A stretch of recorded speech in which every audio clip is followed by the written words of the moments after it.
DCGB 729 kHz. Enod sa Bareta, Enod sa Gabos. Ang DCGB, miyembro kan KBP, kapisanan ng mga broadcaster ng Pilipinas, ang oras nyato mga tugang alas 12:01. Ipinipresentar kan Radyo DCGB ang kabilugan kan mga baretang kinalap kan pinagsarong puwersa kan News Center asin Mega Force Patrol.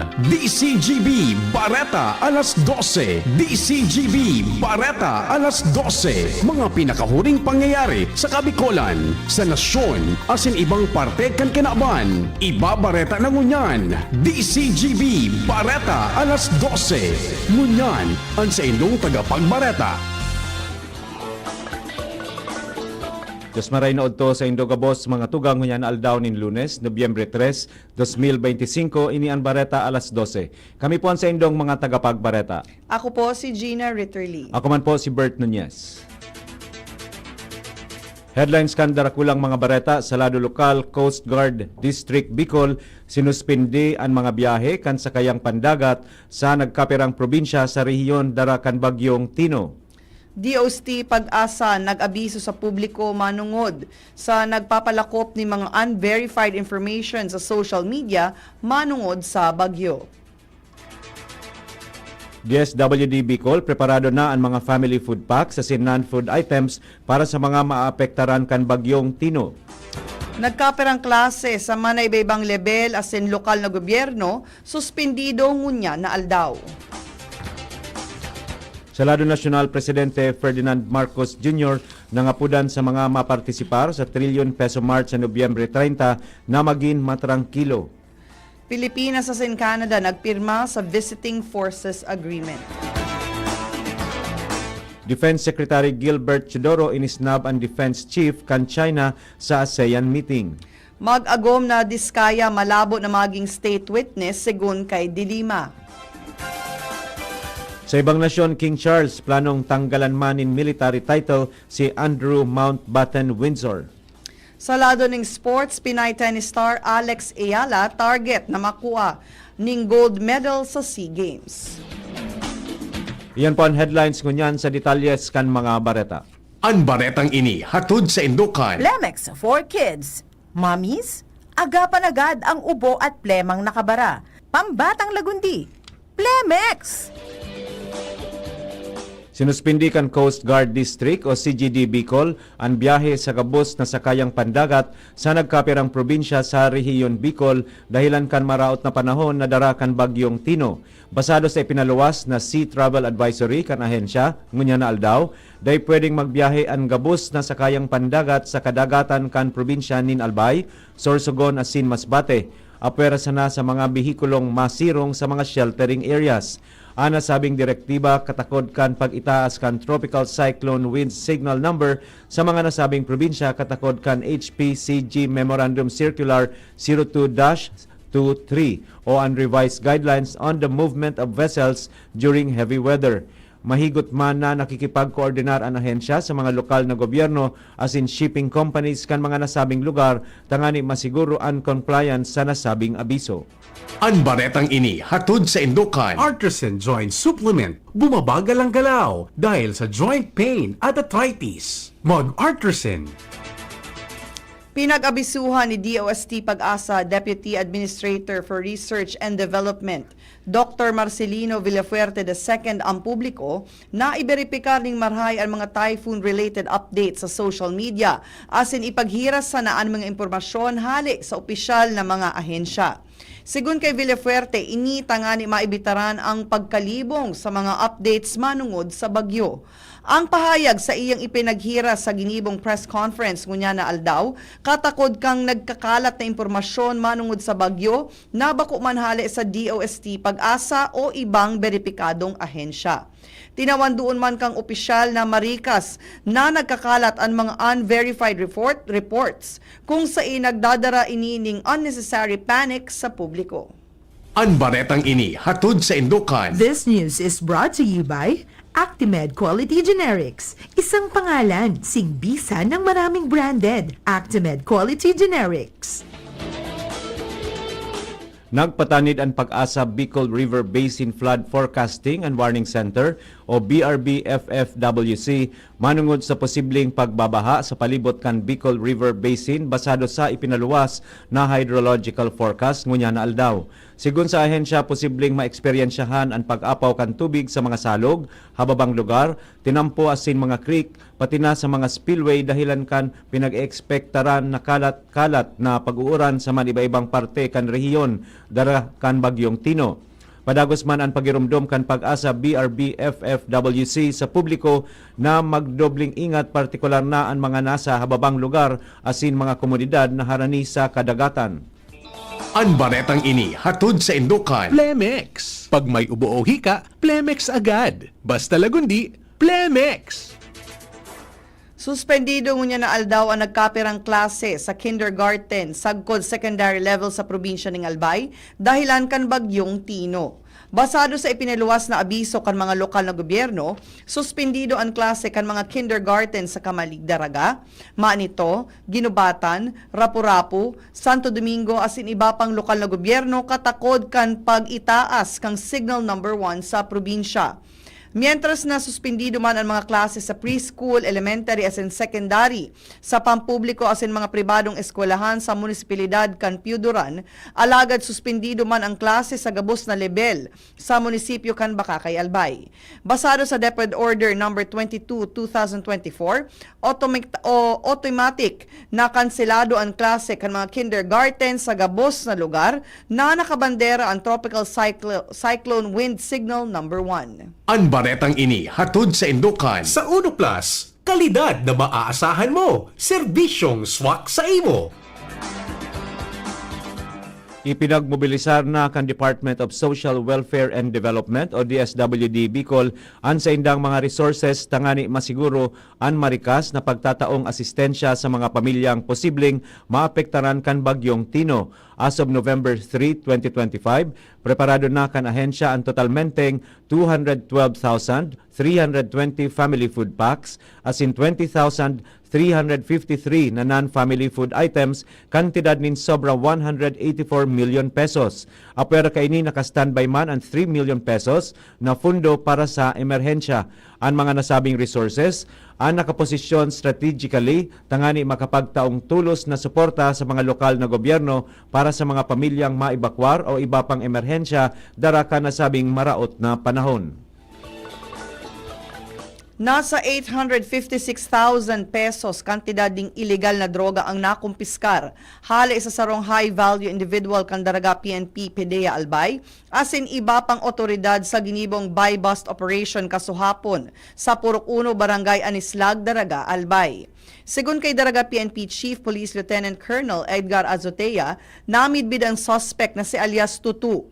Pigkukonsiderar na high-value individual kung sa inakumpiskar sa iya ang 29 pedaso ng heat seal transparent sachets na naglalaman ng pagtutubod ng shabu asin megabat ning 125 grams. Sangun niya nasa kustudya na kan Daraga PNP ang suspect para sa magkakanigong disposisyon. Sobra sa 850,000 na kantidad nin shabu o 850,000 pesos na kantidad nin shabu ang kumpiskado kan mga personahes kan Daraga PNP sa matrayumpong buy-bust operation kasuhapon. Ini matapos na magpabakal nin pigtutubudan na shabu, tinakma kan mga pulis ang suspect na si alias Toto na residente kan Purok 4 kan Barangay 37, Bitano, Legazpi City. Ginibo ang buy-bust operation alas 9:30 kasubanggi sa Purok 1 kan Barangay Anislag sa Banwang Daraga, Albay. Sa impormasyon na nakalap kan DCGB News sa paagin ni Lieutenant Maria Isabel Nopia, ang Chief Operations Officer kan Daraga PNP, nakatuwang kan Daraga PNP ang PDEA Albay asin PDEA Regional Office 5 sa pagkondukta nin buy-bust operation kontra sa nasabing suspect na nagresulta sa iyang pagkaka-aresto. Nakumpiskar digdian 4 na pedaso nin heat sealed transparent sachet na may laog na shabu na may gabat na 1 gramo na nagkakantidad nin 6,800 pesos. Apera kaini kan magkondukta nin body search. Nakumpiskar pa sa iya ang 25 pedaso nin heat sealed transparent plastic sachet na may laog pang pigtutubudan na shabu na may gabat na maabot sa 125 grams. Asin nagkakantidad nin 850,000 pesos. Sa ngunyan, Ang suspek nasa kustudiya na kan Daraga MPS asin mahahampang sa kasong pagsuhay sa RA 9165 o ang Dangerous Drugs Act of 2002. Estado kang pulisya kan Tabaco City ang tulong personahes embuelto sa ilegal na bulang kasuhapon sa sarong barangay sa nasabing syudad. Sigun sa pulisya namidbid ang mga suspect na si alias Ben Mer Asinmel, parehong nasa legal na edad asin residente kang syudad. Sigun kay Tabaco PNP Chief Police Lieutenant Colonel Edmundo Cerillo Jr., nadakop ang mga suspect na nagigibo kang ilegal na aktibidad sa sarong bakanteng lote. Sangunya na sa Tabaco City Custodial Facility ang trio, mantang hahampangon kaini ang kasong katakod kan Presidential Decree 1602 o an manungod sa ilegal na pagsugal. Nahulog na sa kamot kan mga operatiba kan Tabaco City Police Station ang pigkukonsiderar nindang most wanted person. Sigun kay Police Lieutenant Colonel Edmundo Cerillo Jr., COP kan Tabaco City, nakatuwang ang Manila Police District nagduman sa Tayuman Street, Santa Cruz, Manila an sa iyang mga tauhan para iserbi ang warrant of arrest kontra sa sarong suspetsado na daipa nakapagserbi kan sa iyang sentensya sa kasong robbery with violence against or intimidation of persons. Ang suspetsado na nadakop sa Metro Manila, day naman nakaeskapar pa asin dinarana sa hipatura kan Tabaco City Police Station tanganing ipresentar sa korte na nagpaluwas nin sentensya sa iya sa kasong pighahampang kaini. Pinag-asugirar ni Barangay Pawa, Legazpi City, punong Barangay Tito Villanueva ang publiko na ipapaabot niya kay Legazpi City Mayor Hisham Ismail ang concern kan mga bisita sa madiklom na palibot kan Pawa Public Cemetery kang nakaaging undas. Sigun kay Villanueva, maski sinda kay puhan paninda magdara ning flashlight sa enot na banggi kang Nobyembre 1, tanganing magiyahan ang mga bisita sa laog kang sementeryo. Dagdag pa nga na ang Campo Santo nasa lindong paning pagkonstruhir asin may nagpapadagos na mga improvements kaibahan ang pagdagdag ni mga bagong burial slots. Tinawanduon man kang opisyal na nasa jurisdiksyon kan lokal na gobyerno kan Legazpi City ang sementeryo kung kaya initaas na niya ang issue na kinakaukulan asin pinag-asigurar na nagigibuhon ang magakanigong aksyon tanganing masiguro ang kaligtasan asin convenience kan mga bisita. Abangan pa ang ibang mga barata sa pagbabalik kan Barata alas 12. Pre, makinig ka muna. Payong kaibigan lang ha. Work hard, play hard. Yan ang motto ko dati. Pero nakakapagod din pala katagalan. Sa gitna ng lahat ng mga puyat, inom at pagkain ng masasarap, kasama na ang oily at fatty foods, kailangan pa ring bantayan ang kalusugan. Tamang kontrol ang kailangan. Katuwang ko, ang Liverade. May silimarin na maaring makatulong protektahan ang atay. Cheers to more good times. Be a liver lover. Mahalagang paalala, ang Liverade ay hindi gamot at hindi dapat gamitin paggamot sa anumang uri ng sakit. Ang good drinks at good food, perfect combo. Isama pa ang Liverade para sa kalusugan ng atay. Mabibili sa mga leading drugstores nationwide. May iba't ibang karamdaman ka ba gaya ng high blood pressure, diabetes, sakit sa puso, sa kidney, sa atay, may myoma, na stroke, may gallstones, cancer at marami pang iba? Ang Amazing 4 ng Miracle Health Corporation ang subukan mo. Makakatulong dahil mula ito sa epektibong Amazing Trio at mas lalo pang pinalakas dahil sa Mega 1 na mayroong 21 sangkap. Subok ng nagpapalakas ng immune system at marami na ang mga natulungan na mayroong iba't ibang karamdaman. Huwag nang patagalin pa. At magpakonsulta. Maaaring pumunta kay Doc Joey Bitito sa Barangay 18, Cabangan West, Legazpi City, kaharap lang ng Bangko Sentral ng Pilipinas. O tumawag sa 0998-975-8121 or 0917-853-8933 para sa free consultation sa natural medicine. Mapapanood din ang serbisyong natural, kalusugan at bayanihan sa YouTube channel at sa Facebook page na Doc Joey Bitito. Inihahatid ng PhilHealth ang mas pinalawak na primary healthcare package para sa lahat ng Pilipino. PhilHealth Konsulta. Magparehistro na sa pinakamalapit na konsulta provider para sa inyong health risk screening at konsultasyon. Maaaring maka-avail ng mga gamot at laboratory test batay sa rekomendasyon ng primary care provider. Pumunta sa aming official website www.philhealth.gov.ph para sa mga detalye. Konsulta ka na. Bawat print, bawat tahi, walang sablay. Sa Hairprint, ang quality laging tunay. T-shirt man o polo, lahat panalo. Dito sa amin wala kang talo. KTF Sublimation, heat press din embroidery pa. Ang linis tingnan sa'kin, kahit anong style kaya naming gawin. Hairprint ang sagot, walang kapantay. Lahat ng orders pasok sa husay. Hairprint ang sagot, walang kapantay. Sa bawat design, tiwala mo'y taglay. Gusto mo ba ng kulay na buhay na buhay? O simpleng design na astig ang taglay? Kami ang bahala, walang kaproble-problema. Sa Hairprint, sigurado kang astig ang resulta. KTF Sublimation, heat press din embroidery pa. Ang linis tingnan sa'kin, kahit anong style kaya naming gawin. Hairprint ang sagot, walang kapantay. Lahat ng orders pasok sa husay. Hairprint ang sagot, walang kapantay. Sa bawat design, tiwala mo'y taglay. Nagdadangog ka mo sa DCGB. Always number one, always at your service. Balik po kita sa Bareta alas 12 para sa detalles kan mga bareta sa lado nasyonal asin iba pa.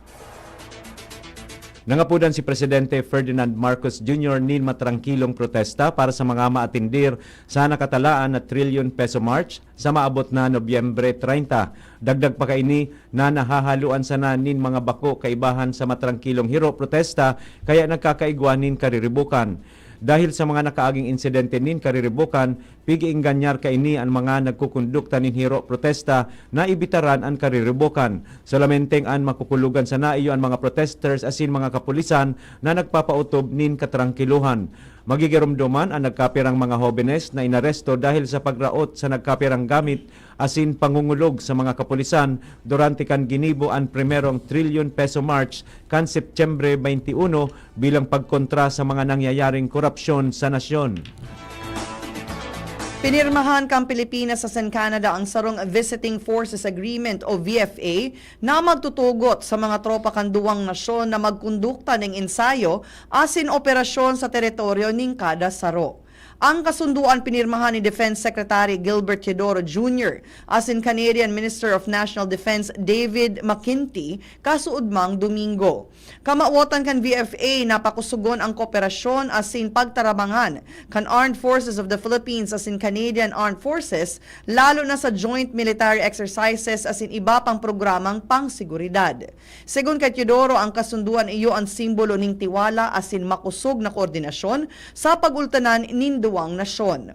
Ang Canada na ang ikalimang nasyon na may VFA ang Pilipinas, kasunod kan United States, Australia, Japan, asin New Zealand. Day nagpursigir na makipaghuron si Defense Secretary Gilbert Teodoro sa iyang Chinese counterpart sa ASEAN Defense Ministers Meeting sa Malaysia. Sigun kay Teodoro, ini dahil sa mga pahayag kan Chinese Defense Ministry kontra sa Pilipinas bago ang summit. Sinabi kan Chinese Defense Ministry na kaipuhan kan Pilipinas to mend its ways or suffer the consequences asin pigbablackmail daw kan Pilipinas ang China. Alagad sinabi ni Teodoro na bukas man siyang makipaghuron kung magpahiling ang China nin sinseridad digdi. Para kay mamamayang Liberal Party List Representative Laila De Lima, malabog na maging state witness ang pig-apod na flood control king and queen na sina Curly asin Sara Diskaya.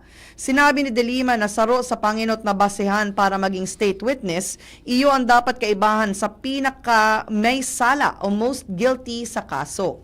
Segun sa iya, malinaw na principal players ang mag-agom na Diskaya sa flood control corruption scandal, kaya difficile sindang ikonsiderar bilang state witnesses. Pigkumparar man niya ang kasong ini sa PDAF scam kung saan si Janet Napoles ang pigkukonsiderar na panginot na player. Sangun niya, nagpapadagos pa ang investigasyon may kinaraman sa multi-million pesos na flood control project scam na kinakaimbweltuhan kan mag-agom na Diskaya.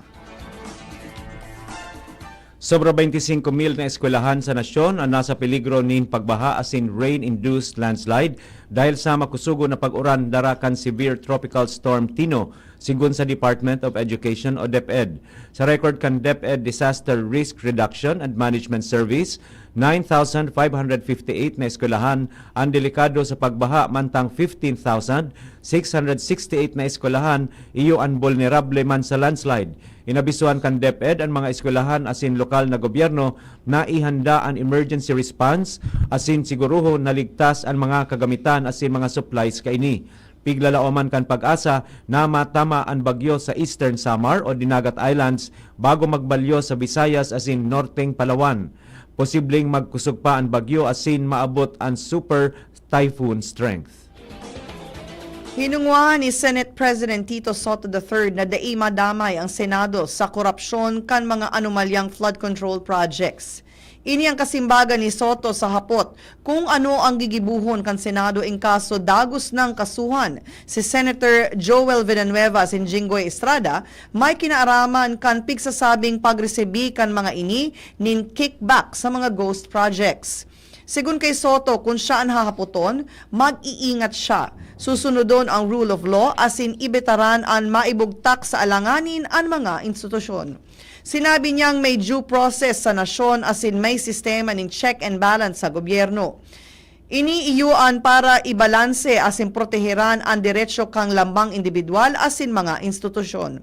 Sinabi pa ni Soto na igwang constitutional, legal asin political issues na imbestigaran na ini, asin sigurado na dakol ang malataw na mga opinyon hali sa mga abogado. Bareta sa ibang nasyon, plano ni King Charles na tanggalan ng military title si Andrew Mountbatten Windsor. Sigun kay John Heatley, ang Secretary of Defense kan United Kingdom, na ini ang hinagad sa iya ni King Charles. May ranggo na Vice Admiral sa Royal Navy si Andrew matapos na butasan ang ibang military positions kay ini kan 2022.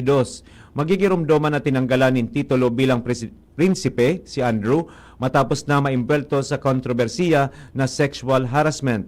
Naging harani man ini kay convicted sex offender na si Jeffrey Epstein na makusugman kaining pinahimutikan. Sa bareta niya to sa lado ng sports, nakatutok kunyan si Pinay tennis star Alex Ayala na makakuha ng medalyang bulawan o gold medal sa Southeast Asian Games o SEA Games na gigibuhon sa Thailand sa bulan nin Disyembre. Dagdag pa kaini na padagos ang sa iyang ensayo para sa nasabing torneo matapos ang nagkapirang torneo na pigpapartisiparan niya sa WTA tournament. Kang 2022 SEA Games sa Hanoi, nagkamit ang 20 anyos na si Ayala ng bronze medal sa singles team as in mixed doubles. Mantang kang 2023 Asian Games sa Hangzhou, bronze medal man ang sa iyang natukdol. Nagpahayag man ng excitement si Ayala matapos mabaretaan na pigpaplano kang Pilipinas na magkondukta ng WPA tournament. Naimbento kan sarong estudyante sa Nagoya, Japan, ang pinakasadit na humanoid robot. Sigun kay Mitsuya Tatsuhiko, maabot kay ning makabilog nin mas dakulpang saradit na robot tangani makatabang sa oras nin kalamidad asin arog kan linog. Maawot ka na sabing robot na kayang makalaog sa mga piot na espasyo arog kan mga narumpag na mga edipisyo tangani makatabang sa mga operasyon. Istorya na iiba! Para po sa satuyang special story, sarong kumpanya sa China ang inakakusaran ng unfair labor practices matapos ibalyo sa liblib na bulod ang sendang opisina, tanganing mapirita na mag-resign ang mga empleyado. Ang bagong lokasyon kang opisina sa Qingxing Mountains, tulong oras ang rayo hali sa Xi'an City. Apera sa harayo, limitado ang public transportation na pwedeng masakayan pasiring digdi. Sa nagkapirang aldaw na pag-opisina kan mga empleyado, napag-araman na kulang sa basic amenities ang opisina, asin kaipuhan pang magpasiring sa sunod na banwaan, tanganing magkamit o makagamit nin marhay na CR ang mga babae. Apera kanida kulman na mga mababangis na ayam sa lugar asin delikado ang paglakaw-lakaw pagkabanggi. Flashback! Ngunyan aldaw, Nobyembre 3, taon 1934, namok na ang banawag ang pangenot na Weekly Ilocano Magazine na pinagkonsiderar bilang pundasyon kan kontemporaryong Ilocano literature.